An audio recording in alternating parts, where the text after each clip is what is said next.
Hello दोस्तों, आज आपको दिखाने के लिए आए हैं इधर पूरा गेहूं का सीन। और गेहूं चारों तरफ आपको दिखाएंगे कि पक चुका है।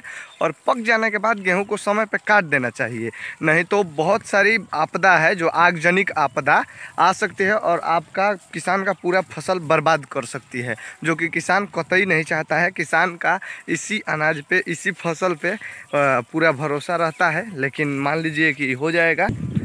ऐसा नहीं होना चाहिए, नहीं तो अगर ऐसा आगजनिक आपदा आ गई, जैसे कि आप सब देख सकते हैं कि लाइन के बिजली के तार की वजह से ऐसा होता है कि बहुत सारे जगहों पे बिजली की तार की वजह से, करंट की वजह से आग लग जाता है और पूरा फसल बर्बाद हो जाता है। इसलिए दोपहर के टाइम में जब गेहूँ पक जाता है तब लाइन काट दिया जाता है और शाम के टाइम दिया जाता है किसी भी गाँव क्षेत्र में जहाँ की खेती हुआ हो गेहूँ का। तो आपको दिखाते हैं गेहूँ कैसे पक चुका।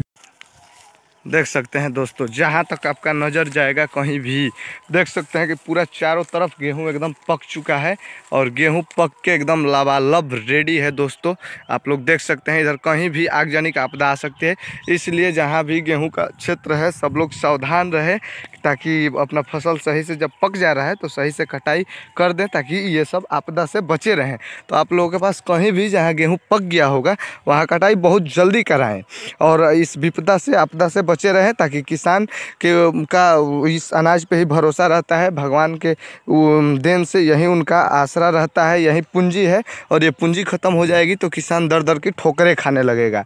तो आप लोगों से कृपया निवेदन है कि गेहूँ पक जाने के बाद उसका समय से कटाई करा दे। दोस्तों तो आपसे खास यही निवेदन था कि गेहूँ पक जाने के बाद समय से उसका कटाई करा दे, ताकि किसान का फसल बचा रहे। दोस्तों नहीं तो ये प्राकृतिक आपदा के बारे में कोई नहीं जानता है कि अब क्या हो सकता है। तो इसलिए धन्यवाद दोस्तों। तो जय हिंद, जय भारत दोस्तों।